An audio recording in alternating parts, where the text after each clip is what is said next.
Hello- hello साथियों। तो इससे पहले हम 3 क्लास कर चुके हैं बहुपद पे, ठीक है। और 3 क्लास में हमने पहला क्लास देख लिए बहुपद के बेसिक कॉन्सेप्ट, सेकंड में देखे एक्सरसाइज 2.1 के बारे में। अब थर्ड क्लास में हम देख रहे हैं बहुपद के शून्य मान के बारे में, जिसके बारे में हम बोर्ड पर थोड़ा सा पहले टाइम बचाने के लिए हम लिख दिए हैं, ठीक है। अब इसके बारे में हम कॉन्सेप्ट देखेंगे। एक कॉन्सेप्ट बस एक ही पॉइंट यही बनता है। इस पॉइंट के बाद हम स्टार्ट करेंगे 2.2, और 2.2 में जो क्वेश्चन बनता है उसको अभी सॉल्व करेंगे, ठीक है। तो पहले उससे पहले इस कॉन्सेप्ट को देख लेते हैं, जिससे कि हमें 2.2 का जो क्वेश्चन है उसे बनाने में आसान हो जाएगा, ठीक है। तो हम इस कॉन्सेप्ट को देख लेते हैं। कॉन्सेप्ट कहा जा रहा है बहुपद के शून्यक। चलिए बहुपद के शून्यक के बारे में जानकारी लेंगे। बहुपद के शून्यक के बारे में बोला जा रहा है दिए गए बहुपद में, मतलब कि कोई मान दिया रहता है बहुपद, जैसे कि यहाँ पर एक एग्जांपल लिए बहुपद एक मान दिया हुआ, ठीक। उसमें बहुपद में जब चर मान के स्थान पर, जैसे कि यहाँ चर मान दिया हुआ एक्स दिया हुआ, यहाँ पर एक्स दिया हुआ, ठीक। जो चर मान दिया उसके स्थान पर कोई अचर मान प्रतिस्थापित किया जाए, मतलब कोई अचर मान, जैसे कि इसके जगह पर एक्स के जगह पर हम मान लेते हैं एक्स बराबर 1 या 2 या 3, समथिंग कुछ भी मान सकते हैं, ठीक है। डिपेंड करता है कि किस पर इसका सॉल्यूशन आएगा, ठीक। हम कुछ भी मान रख करके उसका सॉल्यूशन निकाल सकते हैं, ठीक। उसके बाद बताया जा रहा है प्रतिस्थापित किया जाए तो प्राप्त मान शून्य होना चाहिए। इसमें बोला जा रहा है कि भाई जब ये शून्य बहुपद तब होगा जब उसमें कोई मान, ऐसा अचर मान रखा जाए एक्स के स्थान पर, जब इसके बराबर में शून्य आना चाहिए, ठीक है। जब शून्य आएगा तभी जाकर के एक शून्य बहुपद कहलाएगा। यदि शून्य नहीं आएगा तो ये शून्य बहुपद नहीं कहलाएगा। चलिए तो हम देखते हैं कि आखिर एक्स के जगह पर कितना मान हम रख रहे हैं, जिससे कि हमें एक्स ये जो है पूरा का पूरा जो ये बहुपद दिया उसके बराबर में शून्य प्राप्त हो जाए। तो चलिए इसके एग्जाम्पल को सॉल्व करके हम देख लेते हैं, प्रूव कर लेते हैं, ठीक है। सॉल्व करने के लिए हमें दिया गया है इसके बराबर 0 होना चाहिए था। ये जो है शून्य बहुपद का शून्य होने के लिए पी एक्स बराबर 0 होना चाहिए, ठीक है। पी एक्स का मान कितना होना चाहिए हमें, ये 0 होना चाहिए। पी एक्स के बराबर इतना के बराबर 0 होना चाहिए, तभी जाकर के शून्य बहुपद होगा, ठीक है, या फिर बहुपद के शून्य होगा, ठीक। उसके बाद हम देख लेते हैं पी एक्स होना चाहिए। अब हम एक्स का मान समथिंग कुछ मान लेते हैं अचर, जैसे कि हम बताया गया अचर मान होना चाहिए, कोई भी एक अचर मान लेते हैं, ठीक। एक अचर मान लेते हैं तो हम माना एक्स बराबर 1 -1, ठीक। -1 ले लिए एक्स बराबर, इस -1 को हम इसमें रखना है, ठीक। और हम यहाँ पर रखते हैं P1, ठीक। P1 इक्वल टू -1, ठीक। यहाँ पर -1 का होल स्क्वायर कर लेते हैं, ठीक। फिर -2 है इंटू -1 -3, ठीक। अब देखिए इसका स्क्वायर करेंगे तो 1 बचेगा, माइनस माइनस गुणा होकर 1 हो जाएगा, ठीक। उसके बाद फिर माइनस करते हैं और यहाँ पर माइनस माइनस माइनस प्लस हो जाएगा 2, ठीक। फिर -3 बचता है, ठीक। यहाँ पर देख रहे हैं ये प्लस में जुड़ जाएगा, तो प्लस में 3 बचेगा और माइनस में 3 बराबर 0 होता है, मतलब P-1 बराबर 0। चलिए P में x बराबर -1 लेने पर, x बराबर 1 में -1 लेने पर क्या आया, हमें 0 मान आ गया, ठीक। जब 0 -1 लेने पर 0 आया तो ये क्या हो जाएगा, -1 के मान पर एक शून्य बहुपद है, ठीक। किस मान पर है, तो -1 के मान पर, ठीक। -1 के मान पर ये शून्य बहुपद है। यदि हम 1 के जगह पर कोई और मान लेंगे तो ये शून्य के बराबर नहीं आएगा। अगर आप चाहते हैं आपको दिखाने के, चलिए क्यों देख लेते हैं, ठीक। अब सिर्फ डायरेक्ट हम सॉल्व करके दिखा देते हैं। यदि हम -1 लिए, इसमें +1 लेकर देख लेते हैं, ठीक। चलिए +1 लेंगे तो 1 का स्क्वायर हो जाएगा, 1 का स्क्वायर हो जाएगा। फिर यहाँ पर -2 बचेगा, 1 के 1 गुना करेंगे -2 बचेगा, यहाँ पर -3 बचेगा। देखिए 1 का भी 1 आएगा और ये -2 और 3 तो -5 बचेगा। देखिए -4 आंसर आया, ठीक। 1 +1 लेने पर -4 आंसर आ जाता है, जो कि एक शून्य बहुपद नहीं कहलाएगा, ठीक है ना। शून्य बहुपद तभी होगा जब उसका मान जो है Px, जो देखिए ये Px बराबर 0, अर्थात P का कोई ऐसा मान होना चाहिए जिसके बराबर में ये 0 आ जाए, ठीक। तो मुझे आशा है कि आप यहाँ तक समझ गए होंगे, ठीक है। तो अब चलेंगे चैप्टर के क्वेश्चन पर। इसमें जो है इतना ही कॉन्सेप्ट देखना था, अब इस कॉन्सेप्ट को देख लिए, ठीक। अब जाएंगे आगे के चैप्टर 2.2 का जो क्वेश्चन है उसका सॉल्व करेंगे, ठीक है। तो इसको क्लीन करते हैं। चलिए चैप्टर स्टार्ट करने से पहले एक छोटा सा वर्ड हो जाए। इस दुनिया में ना आपको जो बुरा लगे इस दुनिया में, आपको जो बुरा लगे उससे त्याग दो, चाहे वो विचार हो, कर्म हो, या कोई इंसान ही क्यों ना हो। तो अब चलते हैं एक्सरसाइज के क्वेश्चन पर। क्वेश्चन क्या कहा जा रहा है इसको हम देखेंगे, ठीक। अब क्वेश्चन नंबर 1 बोला जा रहा है, निम्नलिखित पर, मतलब निम्नलिखित कोई मान दिया हो, ठीक, उस पर बहुपद जो है 5x, जैसे यहाँ देख रहे हैं 5x - 4x² + 3 दिया हो, ठीक।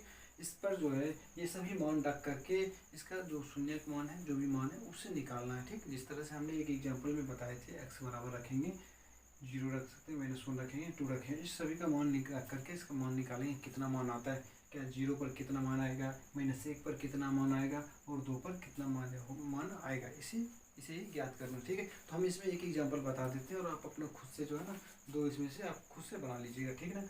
तो हम एक एग्जांपल में हम 2 नंबर ले लेते हैं, ठीक। 2 नंबर में -1 दिया हो, चलिए हम -1 लेकर के यहाँ पर पुट करते हैं, ठीक। अब हम लेते हैं 2 नंबर का क्वेश्चन लेते हैं, 2 नंबर लेते हैं, ठीक। यहाँ पर लेते हैं 2 नंबर के लिए 5x - 4x² + 3 दिया हुआ, ठीक ना। और इसमें से हम लिए 1 नंबर, 2 नंबर के लिए x बराबर -1 लेने पर, या फिर यहाँ पर लिख सकते हैं समीकरण में प्रतिस्थापित करने पर। चलिए x का मान इसमें रखते हैं 5 × -1 लेते हैं, ठीक। फिर माइनस यहाँ आया के बाद लेंगे 4 × -1 का होल स्क्वायर, ठीक, +3 है का 3 दे देंगे, ठीक। उसके बाद हम देखते हैं, ठीक, यहाँ 5 से गुना करेंगे तो -5 बच जाएगा, ठीक ना। उसके बाद देखते हैं यहाँ 1 का स्क्वायर दिया हुआ है, मतलब -1 का स्क्वायर है तो माइनस प्लस, और यहाँ पर प्लस बचेगा और प्लस और माइनस मिलकर माइनस हो जाएगा, और 1 है और 4 है और 1 है, दोनों को गुना करेंगे तो यहाँ पर आ जाएगा 4, ठीक है, और यहाँ पर +3 बचता है, ठीक है। उसके बाद चलते आगे, यहाँ पर देख रहे हैं -5 और -4 दिया हुआ, ठीक। और यहाँ दोनों को प्लस हो जाएगा, दोनों जुड़ जाएगा, -9 + 3 बचता है, ठीक। यहाँ पर देखते हैं कि माइनस वाला ज़्यादा है और प्लस वाला कम है, तो यहाँ पर माइनस का चिन्ह आ जाएगा, ठीक। जो ज़्यादा मान होगा उसी का चिन्ह आएगा, ठीक है। तो यहाँ पर माइनस चिन्ह दे दी। अब देख रहे हैं 6 में से 3 को माइनस कर लेते हैं, ठीक, सॉरी 9 में से 3 को माइनस कर लेते हैं, 9 में से 3 को माइनस करेंगे तो यहाँ पर बचेगा 6, किस में बचेगा, माइनस में बचेगा, अर्थात यहाँ पर लिख सकते हैं p, किसका मान रखे थे, 1 का लिखे थे, ठीक है, -1 बराबर 6, मतलब कि -1 मान पर जो है कितना आएगा, px बराबर -6 आएगा, ठीक। इसका आंसर बस इतना ही आ जाता है, ठीक। और कहीं पर डाउट हो तो मुझे जरूर कमेंट कर सकते हैं, ठीक। जैसे सेम प्रोसेस है, जैसे उसी तरह से 0 रख कर निकाल सकते हैं और -2 रख करके निकाल सकते हैं, उसका सोल्यूशन बस इसी तरह से आएगा। इसका स्क्वायर करेंगे, जो मान है उसका कैलकुलेट करेंगे, बस इसमें सिर्फ कैलकुलेट है, और कैलकुलेट करने के लिए आपको अच्छा से आता है तो इसको सॉल्व करने में कोई प्रॉब्लम आपको नहीं आएगा। ऐसे हम आपको एक बार और बता देते हैं, 5x - 4x² + 3 दिया हुआ है, इसमें मैंने -1 रख दिए, ठीक है। तो x के जगह पर -1 दिए, फिर से यहाँ -4 है, फिर x के जगह पर 1 का स्क्वायर कर दिए, फिर +3 हो गया, ठीक। फिर इसको इससे गुना किए तो प्लस में 5 है और माइनस में 1 है, दोनों को गुना करिए, प्लस माइनस बचेगा और माइनस में 5 आ जाएगा, ठीक। यहाँ पर देख रहे हैं 1 का -1 का होल स्क्वायर है, 2 बार गुना हो रहा है, मतलब कि -1 को 2 बार गुना करेंगे प्लस हो जाएगा, और जब प्लस हो जाएगा ये इस प्लस को इस माइनस से गुना करेंगे तो माइनस ही बचेगा, ठीक। और यहाँ पर 1 बचता है और 1 को 4 से गुना करेंगे 4 आएगा, ठीक है। उसके बाद यहाँ पर 3 का 3 दे दिए, ठीक है। उसके बाद देख रहे हैं यहाँ पर देख रहे हैं कि माइनस में 5 है और माइनस में 4 है, दोनों एक ही कास्ट का है, एक ही जाति का है, तो दोनों जुड़ जाएगा, 5 4 9। जिस तरह से हम देखते हैं कि सोसाइटी में शादी जो किया जाता है सेम कास्ट वालों से किया जाता है, उसी तरह से देखेंगे ये दोनों सेम है तो ये सेम जुड़ जाएगा, ठीक। और इस दोनों को जोड़ दिए, 5 4 9 किस में आएगा, लेकिन माइनस में ही रहेगा, ठीक। तो उसका टाइटल हटने वाला नहीं है, इसका टाइटल समझ लेंगे इसलिए, ठीक। इसका टाइटल हो गया माइनस, तो ये -9 बच गया है, ठीक। उसके बाद +3 है, ठीक। अब 9 जो है ये इस कास्ट वालों का जनसंख्या अधिक है, ठीक है ना, तो दोनों में कैलकुलेट करेंगे तो किसका, जिसका जनसंख्या ज़्यादा है उसका बोल वाला ज़्यादा होगा। उसी तरह से देखते हैं माइनस वाला ज़्यादा है तो ये माइनस का चिन्ह ले लीजिए, ठीक। अब दोनों में से माइनस करेंगे, घटा देंगे, 9 में से 3 को घटा देंगे तो बच जाएगा 6, इस तरह से मुझे आंसर आ जाता है -6, ठीक। चलिए तो इस तरह से और आगे का क्वेश्चन बना लेंगे, ठीक। अब चलते हैं क्वेश्चन नंबर 2 के ऊपर।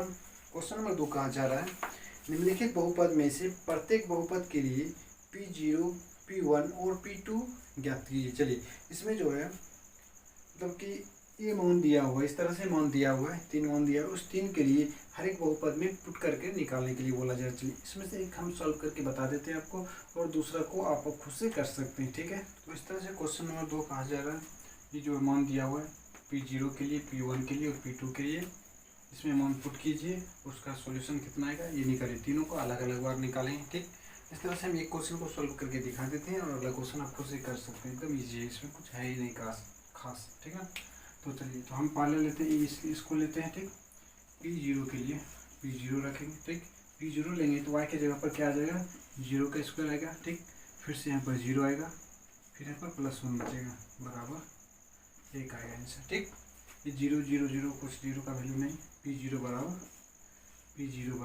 1, यही हो गया आपका आंसर। ठीक, फर्स्ट के लिए फिर से लेंगे,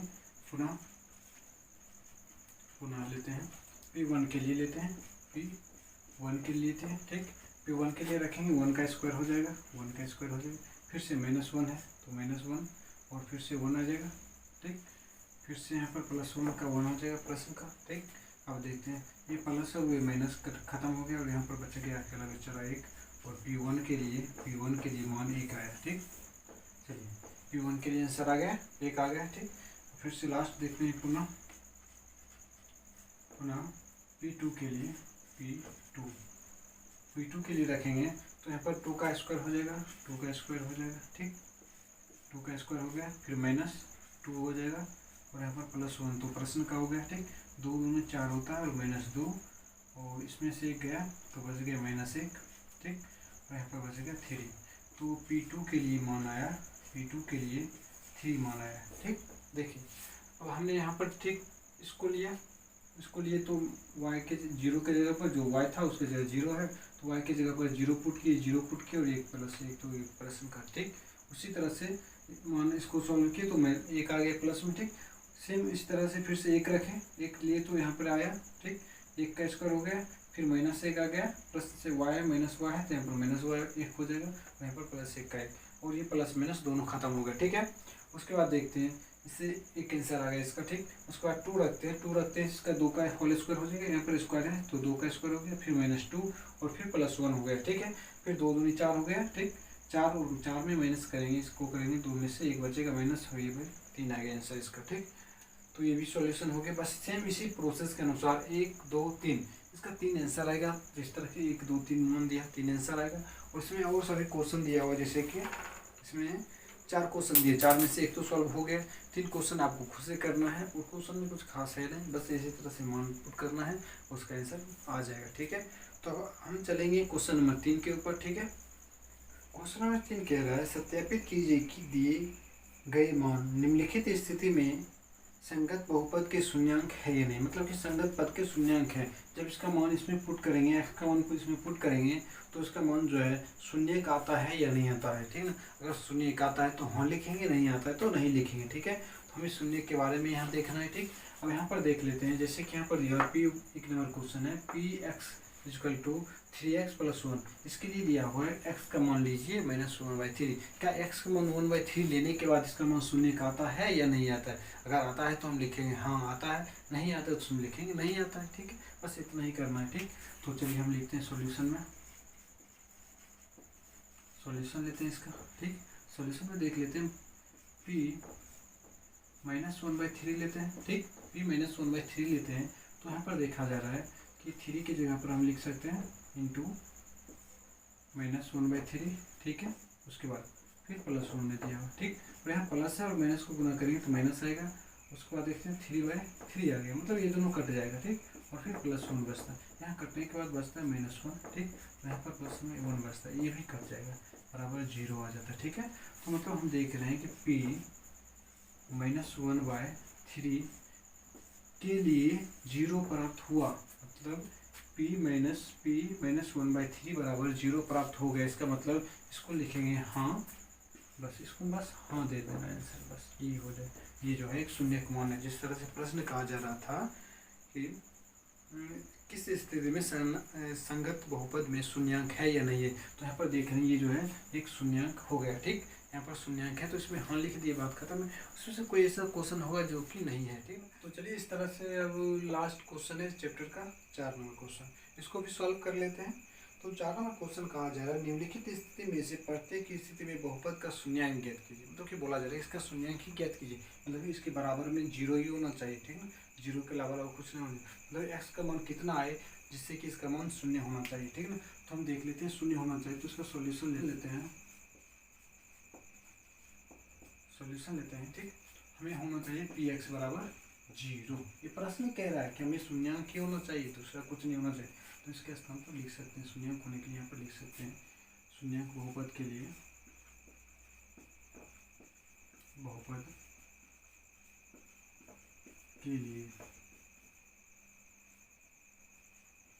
ठीक।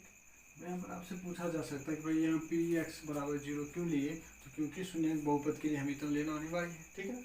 उसके बाद चलिए हम यहाँ पर लेते हैं 5 प्लस x इक्वल टू 0, ठीक।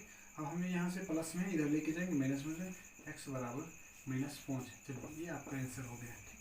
इसमें कुछ है कितना, ये तो शून्यक निकालने के लिए, शून्यक बहुपद के लिए हम क्या करते हैं, हमें 0 लेना है, तो px बराबर 0 लिए। ये तो मतलब कि प्रश्न में बोला जा रहा है कि भाई इसको 0 ही होना चाहिए, 0 के अलावा कुछ नहीं हो सकता है, ठीक है।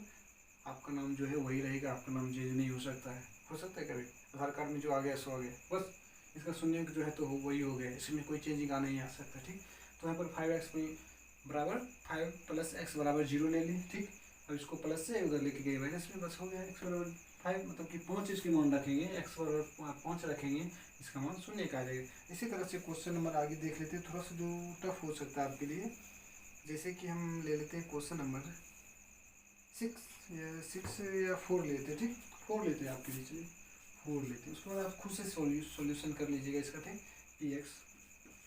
px इक्वल टू दिया हुआ 3x - 2, ठीक है। चलिए इसके लिए हम लिखें शून्यक होने के लिए, शून्यांक बहुपद के लिए px बराबर 0 होना चाहिए, ठीक है। px बराबर कितना होना चाहिए, 0 होना चाहिए। चलिए px बराबर 0 इसलिए 3x - 2 बराबर 0, क्योंकि px बराबर 3 - 2x है, तो जब px बराबर 0 तो इसके बराबर 0, ठीक। चलिए अब फिर से हम क्या कर लेते हैं, ये माइनस में उधर जाएगा, प्लस में 3x इक्वल टू -2 बचेगा, ठीक। अब देखिए यहाँ पर ये क्या है, गुना उधर जाएगा, हाँ x बराबर -2/3। चलिए इसका आंसर आ जाता है x बराबर -2/3। इस तरह से इसका सॉल्यूशन खत्म होता है। और इस चैप्टर में कुछ इसके बाद कुछ खास है नहीं, और थोड़ा सा तो जो क्वेश्चन छोड़ा गया है उस क्वेश्चन को आप खुद से सॉल्यूशन कीजिए, सॉल्व कीजिए। अगर नहीं हो तो मुझे कमेंट जरूर कीजिएगा, ठीक ना। ये कोई क्वेश्चन है जो हमने सॉल्व अभी नहीं किए और आपसे भी नहीं हुआ, तो आप मुझे कमेंट करके ज़रूर बताइए, तो हम उसका सॉल्यूशन जो है आपको इस यूट्यूब के माध्यम से दिया जाएगा, ठीक है। तो ये वीडियो कैसा लगा आपको कमेंट जरूर कीजिएगा। लेकिन जाते जाते आपके लिए एक वर्ड, महान लक्ष्य के लिए मेहनत करो, महान लक्ष्य के लिए मेहनत करो, फिर देखो जिसने आपको खोया है वो एक दिन रोएगा, ठीक है। आप इतना मेहनत करो कि आपको जिसने आज खोया है वो एक दिन ज़रूर रोएगा। तो इसके साथ बाय, फिर मिलेंगे नेक्स्ट वीडियो में।